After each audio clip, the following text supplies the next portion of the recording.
चलो, good evening students. आज का टॉपिक थियरी पोर्शन में थोड़े आगे बढ़ने का है। केमिस्ट्री चैप्टर 3, उसमें सम्स की प्रैक्टिस थोड़ी बहुत हमने कर ली है। एक्सरसाइज के सम आप सॉल्व करना, डाउट्स है तो पूछ लेना। तो आज कुछ तूफानी करते हैं और आज के तूफान में हमारा टॉपिक है extra ordinary topic and one of the my most favourite topic. मुझे बहुत अच्छा लगता है ये topic, electrical conduction. Electrical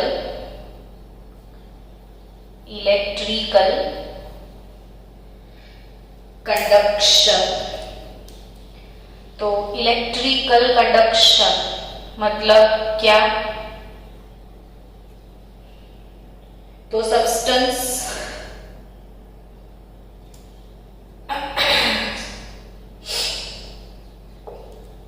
substance which conduct electricity are called electrical conductor. Generally electric conduct कौन करता है? इलेक्ट्रिक करंट कौन कंडक्ट करता है? इलेक्ट्रिक करंट कौन कंडक्ट करता है? तो substance are two types, solids and liquids. दोनों में से इलेक्ट्रिसिटी कंडक्ट होती है। तो सॉलिड और लिक्विड से कैसे कंडक्ट होती है वो थोड़ा समझते हैं कि भाई सॉलिड, उसमें से भी इलेक्ट्रिसिटी कंडक्ट होती है। लिक्विड, उसमें से भी इलेक्ट्रिसिटी कंडक्ट होती है। फॉर एग्जाम्पल कैसे? लिक्विड कैसे? तो अगर आपके पास मोल्टन NaCl आपने ले लिया और मोल्टन नहीं लिया तो एक्वियस NaCl लिया। ये सारा एक बहुत अच्छा सा एक लेक्चर बनाया था हमने। तो अगर आपने मोल्टन NaCl लिया, इसमें एनोड, कैथोड और बैटरी लगा दिया, तो मोल्टन NaCl को अगर इलेक्ट्रिसिटी दी जाए तो इलेक्ट्रिक करंट इसमें से पास होता है तो कुछ होता है? तो यस, होता है ना। आपको पता है ये पॉजिटिव पोल, ये नेगेटिव पोल। नेगेटिव आयन जितने भी है वो पॉजिटिव इलेक्ट्रोड टुवर्ड्स जाएंगे और पॉजिटिव आयन जितने भी है वो नेगेटिव इलेक्ट्रोड टुवर्ड्स आ जाएंगे। तो सारे पॉजिटिव इधर आ जाएंगे, सारे नेगेटिव इधर आ जाएंगे। नेगेटिव नेगेटिव पॉजिटिव साइड, यहाँ पे पॉजिटिव कौन होता है? तो एनोड, और नेगेटिव कौन? तो कैथोड। ये इलेक्ट्रोलिटिक सेल, इलेक्ट्रोलिटिक सेल मैंने आपको पढ़ाया हुआ है कि इलेक्ट्रोकेमिकल सेल भी होता है और इलेक्ट्रोलिटिक सेल भी होता है। तो ये नेगेटिव पॉजिटिव यानी पॉजिटिव आयन, ये नेगेटिव आयन, आयंस थ्रू यहाँ पे कंडक्टिविटी का रीजन कौन है? Free ions, free ions. सोचो, अब मोल्टन NaCl नहीं लिए होते और सॉलिड सॉल्ट डाल दिया होता और सॉलिड सॉल्ट के अंदर आप एनोड कैथोड रखते, तो क्या सॉलिड सब्सटेंस, सॉलिड NaCl से इलेक्ट्रिसिटी पास होती? तो नो। क्यों? तो सॉलिड फेज में Na और Cl एक दूसरे से बाइंड हुए होते हैं। यहाँ पे वो क्लोज है, बाइंडिंग है, वो फ्री नहीं है। तो अगर if they are not free तो वो मूव कैसे करेंगे? तो इसीलिए सॉलिड जो NaCl है उसमें से या सॉलिड कोई भी आयोनिक सॉल्ट है उसमें से इलेक्ट्रिसिटी पास नहीं होता है, उसको मोल्टन फेज में जाना होता है या तो फिर उसको एक्वियस फेज में जाना होता है। तो ये इसको कंपल्सरी लिक्विड फेज में क्यों जाना होता है? तो अगर मोल्टन होगा, एक्वियस होगा, तो ये आयंस जो है वो फ्री हो जाएंगे, Na को Cl से लेना देना नहीं होगा, वो दूर चला जाएगा। और वो जब फ्री हो जाते हैं तो वो कहीं पे भी जा सकते हैं, तो फिर इसमें मोबिलिटी आ जाती है, आयंस मूव होते हैं एंड ड्यू टू दैट वो इलेक्ट्रिसिटी कंज्यूम कर पाते हैं। और ये जो इलेक्ट्रोलिटिक सॉल्यूशन है तो उसका कुछ ना कुछ केमिकल रिएक्शन भी इसमें होता था, यानी यहाँ पे केमिकल चेंजेस, इलेक्ट्रिसिटी पास करने से इसमें केमिकल चेंज हो जाते हैं, केमिकल चेंजेस होते हैं। और केमिकल चेंजेस में होता क्या था? तो आपने लिया था सॉल्ट, आपको मिल गया sodium metal at cathode, and आपको मिल गया क्लोरीन गैस एट एनोड। यानी कि जब इलेक्ट्रोलिटिक सॉल्यूशन जो है वो इलेक्ट्रिसिटी कंडक्ट करते हैं तो उनमें केमिकल चेंज भी आ जाता है, और एज अ केमिकल चेंज कुछ नया सा प्रोडक्ट मिलता है। और यहाँ पे इलेक्ट्रिसिटी कंज्यूम क्यों हुआ? तो ड्यू टू फ्री आयंस। सो ये लिक्विड सब्सटेंस में से इलेक्ट्रिसिटी कंडक्ट होने का रीजन होता है आयंस। अब ये प्रूव करो मैडम, आयंस कैसे रीजन होता है? तो यहाँ पे प्रूव तो कर दिया मैंने, फिर भी अगर आपको प्रूफ चाहिए तो प्रूफ भी दे देंगे हमने मना नहीं किया, तो प्रूफ देते हैं। चलो आपको अगर आपको प्रूफ चाहिए ना तो आप प्योर वाटर ले लो, pure water, pure water. Pure water में आप एनोड प्लेटिनम का, कैथोड प्लेटिनम का रख के उसको बैटरी लगा दो, लगा दिया बैटरी, तो इसमें से इलेक्ट्रिसिटी बहुत ज्यादा कंडक्ट नहीं होती है। Pure water is a very poor conductor of electricity. तो question rise in your mind कि वाई, क्यों ऐसा होता है? तो वो क्यों होता है? क्योंकि यहाँ पे कंडक्टिविटी आयंस की वजह से होती है। अब प्योर वाटर में आयंस है कि नहीं है? तो बोलोगे आप हाँ। मैंने चैप्टर 3 में आपको सेल्फ आयोनाइजेशन ऑफ वाटर सिखाया था, H2O प्लस H2O, तो you will get 2 ion H3O plus plus OH minus. फिर से याद रखने वाली चीजें जो आपको याद होनी चाहिए, ये प्योर वाटर जो है उसकी मोलारिटी बहुत बार कॉम्पिटिटिव लेवल पे पूछा गया है ये क्वेश्चन। प्योर वाटर की मोलारिटी 55.55 मोलर है, और इसमें से जो आयंस प्रोड्यूस होते हैं वो आयंस है 10⁻⁻7 मोलर, यहाँ पे भी है 10⁻⁻7 molar, which are very very less in amount। अब 10⁻⁻7 यानी 0.00000, अब इतने कम आयन में क्या वो इलेक्ट्रिसिटी कंडक्ट करेगा? इसके अंदर आयंस नहीं है ना, इसलिए वो इलेक्ट्रिसिटी कंडक्ट नहीं कर पाता है। तो प्योर वाटर की कंडक्टिविटी बहुत कम है, और वो कितनी है तो वो भी याद रखियो, ये आपको याद रखना है।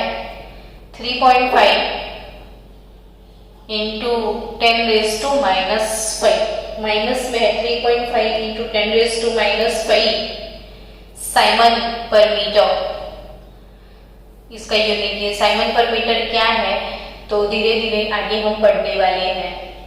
तो फिर से एक बार मैं आपको ओवरऑल व्यू बता दूं। आज का टॉपिक था इलेक्ट्रिकल कंडक्शन, यानी जो सब्सटेंस इलेक्ट्रिसिटी कंडक्ट करता है उसको इलेक्ट्रिकल कंडक्टर बोलते हैं। तो क्वेश्चन अराइज होगा कि कौन करेगा इलेक्ट्रिसिटी कंडक्ट। तो there are two type of substance, solids and liquids. तो हमने शुरू कर दिया लिक्विड से कि भाई लिक्विड ऐसे ले लो और इलेक्ट्रिसिटी बैटरी लगा के इसको इलेक्ट्रिक करंट दिया जाए तो वो कंज्यूम करता है। तो आंसर आया यस। कुछ ना कुछ केमिकल चेंज मिलता है, प्रोडक्ट भी मिलता है, इसमें केमिकल चेंज हो जाता है, लिक्विड का पूरा केमिकल चेंज हो जाता है और केमिकल स्ट्रक्चर उसका चेंज होने के बाद नए नए प्रोडक्ट्स भी मिलते हैं।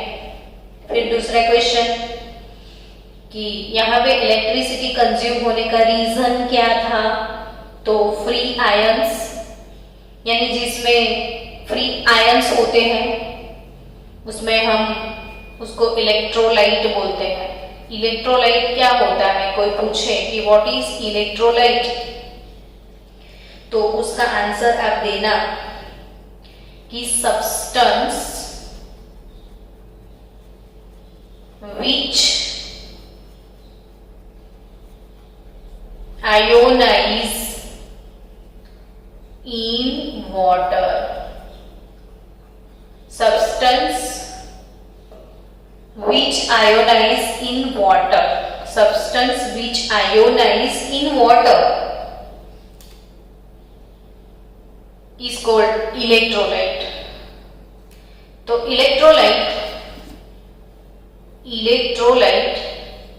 फिर से definition, substance which ionize in water. For example NaOH, उसको पानी में डिसॉल्व करोगे तो Na plus OH minus ion मिलेंगे, तो ये इलेक्ट्रोलाइट है। KCl, K plus Cl minus, acetic acid वो आयोनाइज होता है पानी में, तो आपको CH3COO माइनस एसीटेट आयन मिलता है, H3O प्लस आयन मिलता है, NH4OH gives NH4 plus OH minus, यानी कि जो वाटर में आयोनाइज होगा, जो आयंस प्रोड्यूस करेगा उसको बोलते हैं इलेक्ट्रोलाइट। अब इलेक्ट्रोलाइट जो है they are also of two type. Generally electrolyte भी टू टाइप के होते हैं। तो वो टू टाइप कौन से होते हैं इलेक्ट्रोलाइट में? तो इलेक्ट्रोलाइट जो भी होंगे वो इलेक्ट्रोलाइट्स जो है वो टू टाइप के हैं, strong electrolyte and weak electrolyte. Strong electrolyte and weak electrolyte. अब मैं क्यों इतना आपको सारी चीजें बता रही हूं, तो आपको सारी चीजें याद रखनी है, वरना आप कोई भी क्वेश्चन सॉल्व नहीं कर पाओगे। तो स्ट्रॉन्ग किसको बोलते हैं? तो substance which ionize in water is called electrolyte, but substance which ionize 100% in water, मतलब वो पक्का पूरा डिसॉल्व हो जाए। जैसे सॉल्ट आपने 100 ग्राम लिया और सॉल्ट को आप पानी में डाल दोगे तो 100 ग्राम पानी में वो डिसॉल्व हो जाएगा, मतलब वो मैक्सिमम वो डिसॉल्व पूरा हो जाता है। तो जो पूरा डिसॉल्व हो जाता है 100% आयोनाइज होता है, इसको स्ट्रॉन्ग इलेक्ट्रोलाइट बोलते हैं। जैसे NaCl स्ट्रॉन्ग है, याद रखना बच्चों, KCl, NaBr और ये फैमिली वाले सारे, यानी कि देखो NaCl, NaBr, NaI, KCl, KBr, Ki, तो वो सारे के सारे इलेक्ट्रोलाइट आप स्ट्रॉन्ग में कंसीडर करना। फिर स्ट्रॉन्ग में और कौन से होते हैं तो लिख देना, हाँ सारे स्ट्रॉन्ग के एग्जांपल और बाय हार्ट भी कर लेना। तो फिर स्ट्रॉन्ग इलेक्ट्रोलाइट होता है NH4Cl, वो स्ट्रॉन्ग है। फिर स्ट्रॉन्ग है CH3COONA, सोडियम एसीटेट, ये सोडियम और ये एसीटेट, ये स्ट्रॉन्ग है। But acetic acid, formic acid, benzoic acid, they are weak electrolyte. Acetic acid अगर आपने 100 ग्राम पानी में डाल दिया तो जस्ट 2 ग्राम डिसॉल्व होता है, 98 ग्राम वो सपोज अनडिसोसिएट पड़ा रहेगा, यानी थोड़ा सा वो डिसॉल्व होगा। तो जो सब्सटेंस है, substance which ionize partially ionize, थोड़ा सा डिसॉल्व होता है, वो होता है वीक इलेक्ट्रोलाइट। और वीक के एग्जाम्पल भी आपको कंपलसरी याद रखने हैं। NH4OH वीक इलेक्ट्रोलाइट है, एसिटिक एसिड वीक इलेक्ट्रोलाइट है, HCOOH वीक इलेक्ट्रोलाइट है, और ये सारे स्ट्रॉन्ग, KNO3 है। तो एग्जाम में आप कैसे डिसाइड करोगे कि ये स्ट्रॉन्ग है? तो लॉजिकल बात सोचो कि NO3 कैसे बना होगा, तो कोई भी सॉल्ट कैसे बनता है, तो एसिड और बेस से बनता है। तो कोई भी सॉल्ट में बेस का कैटायन होता है, एसिड का एनायन, तो ये HNO3 we are getting from HNO3 acid and K from KOH, ये दोनों स्ट्रॉन्ग बेस है। तो ऑब्वियसली आपको पता चल जाएगा कि ये स्ट्रॉन्ग से मिले हुए हैं, तो वो स्ट्रॉन्ग होंगे, स्ट्रॉन्ग इलेक्ट्रोलाइट होगा। तो ये स्ट्रॉन्ग इलेक्ट्रोलाइट और वीक इलेक्ट्रोलाइट और इलेक्ट्रिकल कंडक्शन इलेक्ट्रोलाइटिक सॉल्यूशन से होता है। फिर सॉलिड से होता है, तो यस, सॉलिड NaCl से नहीं होता है, लेकिन सॉलिड से होता है। वो सॉलिड कौन से? तो वो है मेटालिक सॉलिड। मेटल नहीं होते हैं, कितने छोटे थे, तब से हम पढ़ के आए हैं कि all metals are good conductor of heat and electricity. All metal, जितने भी मेटल्स है वो they are very good conductors of electricity. तो ऑल मेटल, वो मेटल बहुत अच्छे से इलेक्ट्रिसिटी कंडक्ट करता है। जैसे आपके घर में जो भी इलेक्ट्रिसिटी पर्पस के लिए जो वायरिंग किया हुआ है, इसमें जितने भी सारे वायर है वो उसके अंदर कॉपर मेटल यूज किया गया है। फिर आपके घर में जो इलेक्ट्रिसिटी, आपकी सोसाइटी के बाहर इलेक्ट्रिक पोल लगे होंगे, तो जितने भी पोल है वहां पे बहुत सारे वायर लटके हुए होंगे, और वो वायर एल्यूमिनियम के हैं। तो एल्यूमिनियम, कॉपर, ये सारी मेटल जो है वो बहुत अच्छे से इलेक्ट्रिसिटी कंडक्ट कर, बहुत अच्छी कंडक्टिविटी सिल्वर की है, सिल्वर मेटल की। तो ये मेटालिक कंडक्टर है। अब मेटालिक कंडक्टर के बारे में आपको अच्छे से समझना है कि मेटल में से क्यों इलेक्ट्रिसिटी कंज्यूम होती है। तो कोई भी मेटल ले लो, Fe है, सोडियम, एल्यूमिनियम, कॉपर, ये जितनी भी सिल्वर, ये जितनी भी मेटल्स है ना, जितनी भी मेटल्स है, वो सारी मेटल क्यों इलेक्ट्रिसिटी कंडक्ट करती है। जैसे यहाँ पे क्यों, तो हमारा आंसर था बिकॉज ऑफ फ्री आयंस। तो फिर यहाँ पे क्यों, तो यहाँ पे भी कुछ फ्री होगा। तो क्या फ्री होगा, तो जो मेटल्स हैं उनके अंदर कौन सा बॉन्ड होता है, तो your answer is metallic bond. Metal के अंदर कौन सा बॉन्ड है, मेटालिक बॉन्ड है। हमने 11th में बहुत अच्छे से ये टॉपिक पढ़ा था कि आयोनिक बॉन्ड होता है, कोवैलेंट बॉन्ड होता है, और तीसरा मेटल के अंदर मेटालिक बॉन्ड होता है। तो ये मेटालिक बॉन्ड क्या था, तो जैसे हम सोडियम मेटल की बात करें तो उसका इलेक्ट्रॉनिक कॉन्फ़िगरेशन 281 होता है।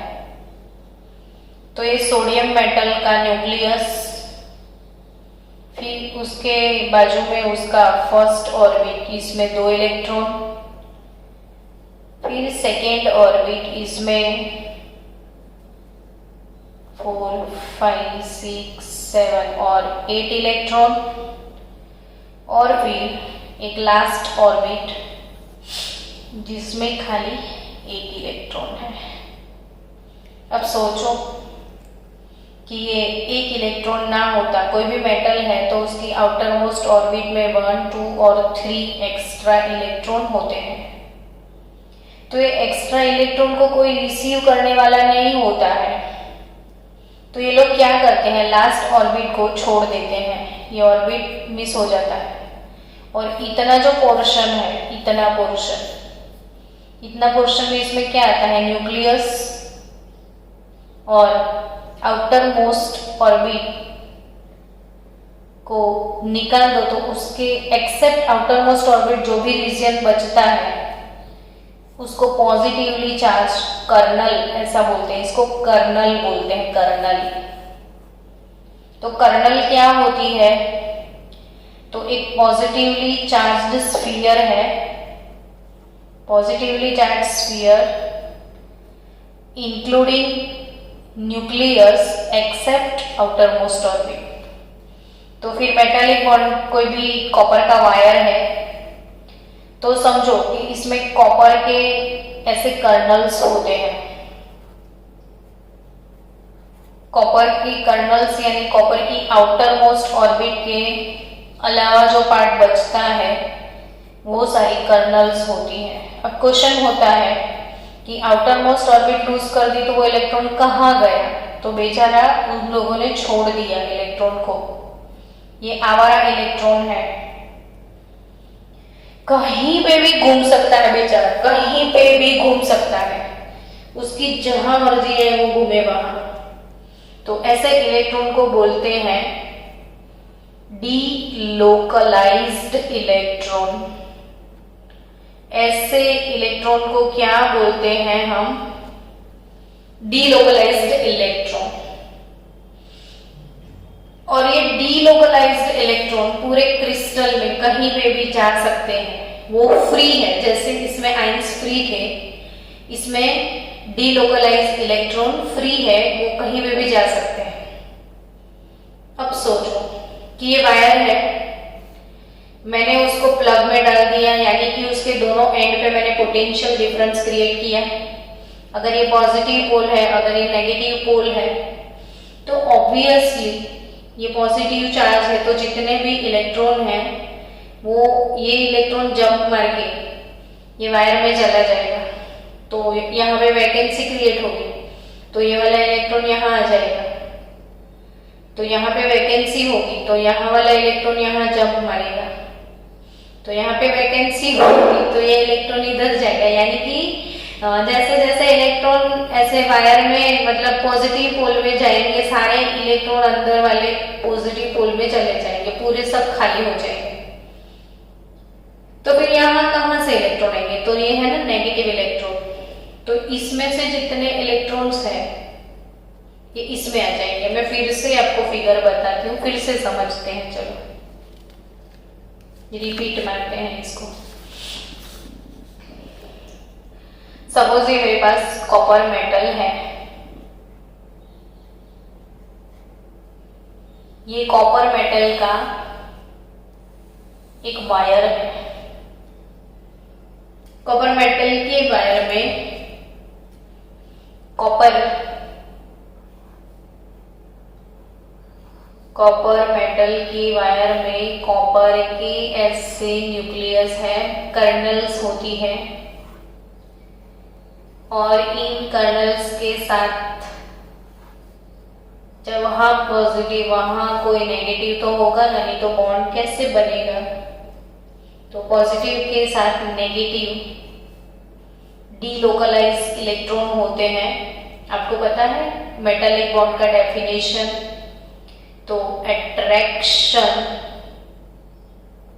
Force produced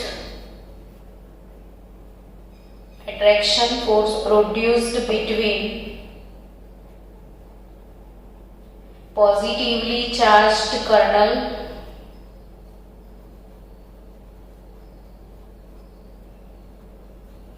and delocalized electron. इन दोनों के बीच में जो अट्रैक्शन है इसको मेटालिक बॉन्ड बोलते हैं। तो मेटालिक बॉन्ड का डेफिनेशन 11th में पढ़ा था, भूल गए हैं तो रिवाइज कर लो कि attraction force produce between delocalized electron and positively charged kernel. ये नेगेटिव ये पॉजिटिव, तो बीच में attraction, that is metallic bond. और ये कॉपर मेटल है। और जो ये कॉपर मेटल, इसमें जो डीलोकलाइज इलेक्ट्रॉन है वो फ्री है, वो कहीं पे भी मूव हो सकते हैं। इनके लिए पूरा क्रिस्टल अपनी दुनिया है, वो कहीं पे भी जा सकते हैं। अब ये वायर के दोनों एंड पे आप पोटेंशियल डिफरेंस डाल दो, तो यहाँ पे पॉजिटिव पोल डाल दिया, यहाँ पे नेगेटिव। तो जितने भी नेगेटिव इलेक्ट्रॉन है ना वो सारे जंप करके बाहर चले जाएंगे और ये इलेक्ट्रॉन फ्लो क्रिएट हुआ। इलेक्ट्रॉन फ्लो को तो हम करंट बोलते हैं। तो यहाँ से सारे इलेक्ट्रॉन इसमें चले गए, तो यहाँ इलेक्ट्रॉन नेगेटिव पोल से जाएंगे। देखो ये यहाँ से सारे इलेक्ट्रॉन इसमें गए, इसमें से निकल गए। तो पूरी प्रोसेस, जैसे कॉपर मेटल के अंदर 1 आवर के लिए इलेक्ट्रिसिटी अपने पास करी, कॉपर मेटल के अंदर 1 आवर के लिए सपोज आपने इलेक्ट्रिसिटी पास करी, तो क्या इसमें कोई केमिकल चेंज होगा? एनी केमिकल चेंज अकर और नॉट हियर? तो सॉल्यूशंस में तो हो रहा था, इलेक्ट्रोलिटिक सॉल्यूशन था ना, तो वहां पे केमिकल चेंज हुआ था। सोडियम मेटल मिलता था, क्लोरीन गैस मिलता था, NaCl नहीं रहता है, कुछ और बन जाता है, यानी there is a possibility for chemical change. But यहाँ पे कोई केमिकल चेंज नहीं होता है, याद रखियो। 1 घंटे कॉपर के मेटल से इलेक्ट्रिसिटी आप पास करोगे तो 1 घंटे के बाद कॉपर गोल्ड नहीं बनता है, कॉपर सिल्वर नहीं बनता है, कॉपर कुछ और नहीं बनता है, कॉपर कॉपर ही रहता है। सो यहाँ से सॉलिड, मेटालिक सॉलिड जो है वो इलेक्ट्रिसिटी कंज्यूम करने के बाद उनमें कोई केमिकल चेंज नहीं होता है, समझे ना आप? इसमें कोई भी केमिकल चेंज, अच्छा कोई फिजिकल चेंज होता है तो yes, as a physical change जो भी तार होता है ना वो गर्म हो जाता है, यानी कोई चीज से इलेक्ट्रिसिटी कंज्यूम होती है तो उसका टेम्परेचर इंक्रीज हो जाता है। तो इसमें जस्ट टेम्परेचर इंक्रीज होता है बट कोई केमिकल चेंज नहीं होता है। और इलेक्ट्रिसिटी क्यों पास होती है तो उसका आंसर था फ्री इलेक्ट्रॉन्स। फ्री इलेक्ट्रॉन्स, क्या आंसर है? Free electrons. तो इसीलिए बच्चों ये सॉलिड सब्सटेंस से जो भी कंडक्टिविटी मिलती है उसको इलेक्ट्रिकल कंडक्टिविटी बोलते हैं। ये जो कंडक्टिविटी है वो है इलेक्ट्रिकल कंडक्टिविटी। और लिक्विड के अंदर से, यहां से जो कंडक्टिविटी लिक्विड से मिलती थी उनको बोलते हैं आयोनिक कंडक्टिविटी। जो आयन से होती है वो आयोनिक है और जो इलेक्ट्रॉन से मिलती है ये आयोनिक कंडक्टिविटी, यानी जो लिक्विड से है वो आयोनिक कंडक्टिविटी और जो सॉलिड से है वो इलेक्ट्रिकल कंडक्टिविटी, क्योंकि ये फ्री इलेक्ट्रॉन से मिलती है, ये फ्री आयन से मिलती है। अब एक इसमें से बहुत बार क्वेश्चन आते हैं, एमसीक्यूज आते हैं कि भाई इसमें से अगर इलेक्ट्रिसिटी कंज्यूम होती है तो नंबर ऑफ इलेक्ट्रॉन में क्या चेंज आता है? इंक्रीजेस और डिक्रीजेस और इट रिमेन्स कांस्टेंट? तो I think it is constant. क्यों? यहाँ से इलेक्ट्रॉन निकल गए तो यहाँ से एंटर भी हुए, तो जितने निकले उतने ही एंटर होंगे, यानी इसमें जितने नंबर ऑफ इलेक्ट्रॉन थे इट रिमेन्स कांस्टेंट, उसमें कोई चेंज नहीं आने वाला है। तो यहाँ पे नंबर ऑफ इलेक्ट्रॉन बढ़ नहीं जाते हैं, जब वो इलेक्ट्रिसिटी कंज्यूम करता है तो इट रिमेन्स कांस्टेंट, यहाँ से चले जाते हैं, यहाँ से वापस आ जाते हैं, खाली घूमते रहते हैं और इलेक्ट्रिक फ्लो हो जाता है। अब ये जो मेटालिक कंडक्टर्स है उसमें कोई केमिकल चेंज नहीं होता है, फिजिकल चेंज होता है तो जस्ट टेम्परेचर इंक्रीज होता है। बाकी की कौन सी चीजें इसमें याद रखनी है, तो अब conduction of electricity through solution of electrolyte हो तो मैंने ऑलरेडी करवा दिया।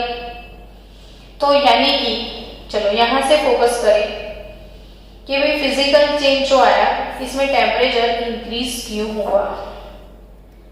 तो क्यों टेम्परेचर इंक्रीज हुआ, तो भाई ये जो इलेक्ट्रॉन फ्लो है ना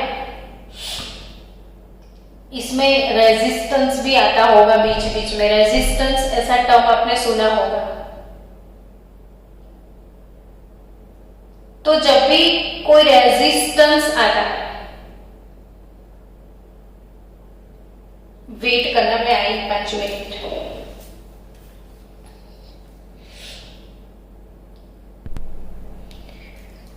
topic physical change, temperature increase होता है। तो इधर एक मोस्ट आईएमपी एक बात है, मोस्ट आईएमपी जो आपको याद रखनी है बच्चों, इसको याद रखना कि अगर कॉपर वायर है और उसका टेम्परेचर इंक्रीज होता है तो क्या फर्क पड़ता है, यानी टेम्परेचर इंक्रीज जब होगा तो इलेक्ट्रिकल कंडक्टिविटी इंक्रीज होगा या डिक्रीज होगा। ये कॉम्पिटिटिव लेवल पे क्वेश्चन यहां से आते हैं कि जब इंक्रीज होता है टेम्परेचर तो होता क्या है। तो सिंपली सुपर देखो, कोई एक सॉलिड, मैंने बहुत बार ये चीज बोली, कोई सॉलिड सब्सटेंस होता है, उसको आप टेम्परेचर प्रोवाइड करोगे तो उसके मॉलिक्यूल जो है वो टेम्परेचर एब्जॉर्ब करेंगे, गर्म हो जाएंगे। तो जो मॉलिक्यूल है वो अपनी पोजीशन पे वाइब्रेशन स्टार्ट कर देंगे, यानी ये जो शांत बैठे हैं वो गर्मी की वजह से ऐसे हिलने डुलने लगेंगे, यानी टेम्परेचर आप इंक्रीज करोगे तो कर्नल स्टार्ट्स वाइब्रेटिंग, ये इनमें वाइब्रेशंस आ जाएंगे ऐसे। अब सोचो सारी कर्नल ऐसे वाइब्रेट हो रही है, इलेक्ट्रॉन आ रहा है और कर्नल वाइब्रेट हो रही है तो बेचारा कंफ्यूज हो जाएगा, मैं कहां से जाऊं। यानी इलेक्ट्रॉन फ्लो जो है उसमें ये वाइब्रेशंस की वजह से रेजिस्टेंस आ जाता है, बीच में कुछ लड़ता है इसको, और ड्यू टू दिस रेजिस्टेंस जो फ्लो है वो स्लो हो जाएगा, flow become slow due to resistance. तो पहले बड़ी आसानी से इलेक्ट्रॉन, यहाँ पे ये शांत बैठे हैं तो बम इलेक्ट्रॉन ऐसे चले जाएंगे, बट अगर ये वाइब्रेट हो रहे हैं तो इलेक्ट्रॉन को जल्दी रास्ता नहीं मिलेगा, उसको घूम घूम के जाना पड़ेगा। तो कभी भी कोई भी ऐसे वायर का आप कोई भी सॉलिड का आप टेम्परेचर इंक्रीज करो तो कंडक्टिविटी डिक्रीज होगा। याद रखना, क्यों याद रखना है, तो लिक्विड में ऐसा नहीं है, लिक्विड में उससे ऑपोजिट चीज है।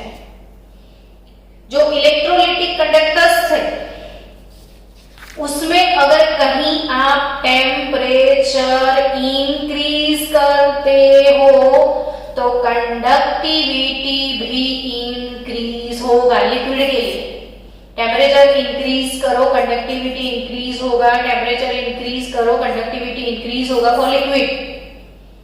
लेकिन फॉर सॉलिड टेम्परेचर इंक्रीज करोगे तो कर्नल्स वाइब्रेशन स्टार्ट कर देगी और वाइब्रेशन की वजह से इलेक्ट्रॉन फ्लो में रेजिस्टेंस आ जाएगा और ड्यू टू रेजिस्टेंस कंडक्टिविटी जो है वो डिक्रीज हो जाती है।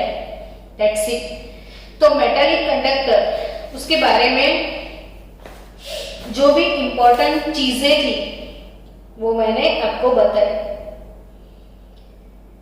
जनरली ऐसे एक बात आप याद रखना कि जो कंडक्टर्स है, सॉलिड की बात करती हूँ मैं, कंडक्टर्स, तो अगर सॉलिड सब्सटेंस को अकॉर्डिंग टू कंडक्टिविटी डिवाइड की जाए तो वो 3 कैटेगरीज में आते हैं। इफ गुड कंडक्टर्स यानी बहुत अच्छे से जो इलेक्ट्रिसिटी कंडक्ट करते हैं उनको गुड कंडक्टर बोलेंगे। फिर जो बिल्कुल कंडक्ट नहीं करना चाहते हैं वो इंसुलेटर्स होते हैं। और कभी खुशी कभी गम यानी कि जब लेस टेम्परेचर, कम टेम्परेचर होता है तो इलेक्ट्रिसिटी कंडक्ट नहीं होती है, बट जब आप टेम्परेचर इंक्रीज करोगे तो कंडक्टिविटी इंक्रीज हो जाएगी। वो पूरा टॉपिक सॉलिड स्टेट चैप्टर में है। सेमीकंडक्टर, ये सॉलिड स्टेट का पूरा पोर्शन में पढ़ाने वाली हूँ आपको बहुत अच्छे से, डॉपिंग वाला पोर्शन। तो ये जो सेमीकंडक्टर्स है वो लो टेम्परेचर पे इलेक्ट्रिसिटी कंज्यूम नहीं करते हैं, बट टेम्परेचर इंक्रीज करोगे तो आपको वो बैंड थियरी याद होगा कि कंडक्शन बैंड और ये वैलेंस बैंड, और इलेक्ट्रॉन को टेम्परेचर जब दिया जाता है तो इलेक्ट्रॉन कंडक्शन वैलेंस बैंड से जंप मार के कंडक्शन बैंड में चले जाते हैं। तो ड्यू टू दैट वो इलेक्ट्रिसिटी कंज्यूम कर पाते हैं। तो लो टेम्परेचर पे नहीं होता, बट हाई टेम्परेचर पे जो होता है वो सेमी कंडक्टर्स, यानी जो सॉलिड कंडक्टर्स है वो 3 कैटेगरीज में डिवाइड होते हैं। अब उसके एग्जाम्पल थोड़े बहुत याद रखना कि जनरली कौन ऐसे हैं जो गुड कंडक्टर्स हैं। तो metals and alloys. Good conductors में आप कौन से एग्जाम्पल लोगे? तो मेटल्स एंड अलॉयज। अलॉय यानी मिक्स मेटल, जैसे स्टेनलेस स्टील तो वो अलॉय, 2-4 मेटल को मिक्स करो तो। और some non metallic substance. Non metallic substance में कौन आएगा? जो कि good conductor of heat and electricity है वो है ग्रेफाइट एज एन एक्सेप्शन। वो भी अपने फर्स्ट चैप्टर में टेबल में पढ़ा होगा कि graphite allotrope of carbon, it is good conductor of electricity।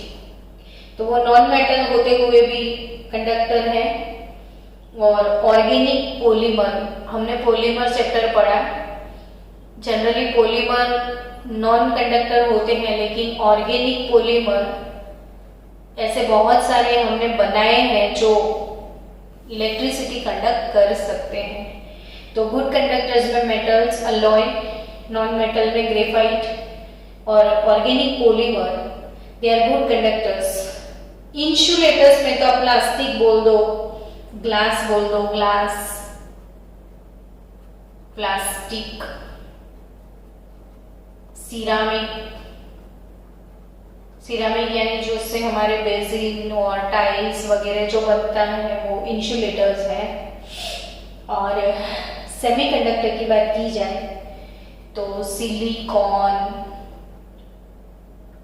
Germanium, gallium, arsenide, chapter 1 याद करो घास। गैलियम आर्सेनाइड रिवॉल्यूशन भी क्रिएट कर लिया है। जहां भी कोई भी इलेक्ट्रिकल गैजेट्स अगर है तो इसमें पूरी सर्किट में जो भी सेमीकंडक्टर यूज करते हैं मोस्टली GaAs यूज करते हैं, gallium arsenide. Copper oxide, copper का ऑक्साइड भी सेमीकंडक्टर है। फिर silicon, germanium, copper oxide, GaAs, gallium arsenide, ये सारे सेमीकंडक्टर्स हैं। तो ये चीज भी आपको याद रखनी है कि सॉलिड सब्सटेंस को क्लासिफाई अगर करते हैं तो they are categorized in again 3 categories, good conductors, insulators and semiconductor. अब और एक इम्पोर्टेंट बात आपसे डिस्कस करनी है। अब सो गए हो तो भी जागो। एक इम्पोर्टेंट बात ये है कि जब भी कोई सब्सटेंस उसकी रेजिस्टिविटी, उसमें कोई, देखो अगर यहां से कोई जा रहा है और बीच में रेजिस्टेंस आता है तो उसका जो कंडक्टेंस है वो स्लो हो जाएगा। लेकिन कोई रेजिस्टेंस ही नहीं है, हमारा रास्ता पूरा ग्लास जैसा है, कोई ट्रैफिक नहीं, कोई रोड पे आप अकेले हो, नो ट्रैफिक, रोड पे कोई खाड़ा कुछ भी नहीं है, बहुत स्मूथ गोइंग रोड है, तो आप इतनी आसानी से व्हीकल ड्राइव करके जा सकते हो कि मजा आ जाए, यानी आपकी कंडक्टिविटी बढ़ जाए।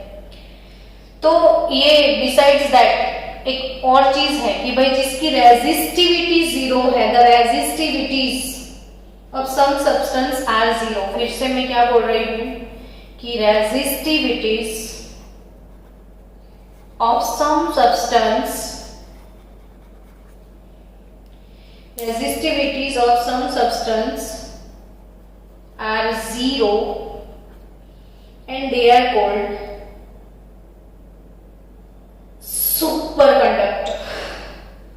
Resistivity of substance are zero and their conductivities are extremely high. तो कॉमन लॉजिक है, समझ सकते हैं कि भाई जिसमें रेजिस्टेंस नहीं है, जिसका जीरो रेजिस्टेंस है, उसकी कंडक्टिविटी जो है वो मैक्सिमम होती है, मैक्सिमम, और इसको बोला जाता है सुपर कंडक्टर्स।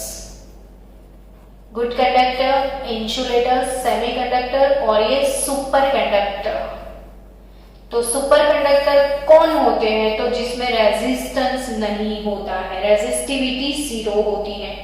कल हम पढ़ने वाले हैं बहुत अच्छा टॉपिक, रेजिस्टेंस, रेजिस्टिविटी, वो सारे टॉपिक कल कवर करने वाले हैं। तो resistivity, resistance zero, they are called superconductors. And आपको पता है अर्लियर जो मैंने मेटल और अलॉयज की बात करी ना बच्चों, वो मेटल और अलॉय जो भी है, मैंने और एक चीज बोली अभी कि इसमें टेम्परेचर इंक्रीज होता है तो कंडक्टिविटी डिक्रीज होती है। तो टेम्परेचर अगर डिक्रीज करो तो कंडक्टिविटी इंक्रीज हो जाए ना। तो अगर आप टेम्परेचर डिक्रीज करो तो कंडक्टिविटी इतनी इंक्रीज होती है कि ये लोग भी सुपर कंडक्टर बन जाए। अगर आपको लोअर टेम्परेचर पे सब्सटेंस को रखोगे ना तो ये इंसुलेटर भी सुपर कंडक्टर बन जाते हैं। ये अमेजिंग लगेगा आपको, बट इट्स ट्रू। याद रखना कि 150 केल्विन पे 150 केल्विन पे ये सिरामिक जो है, many ceramic substance and many metal oxides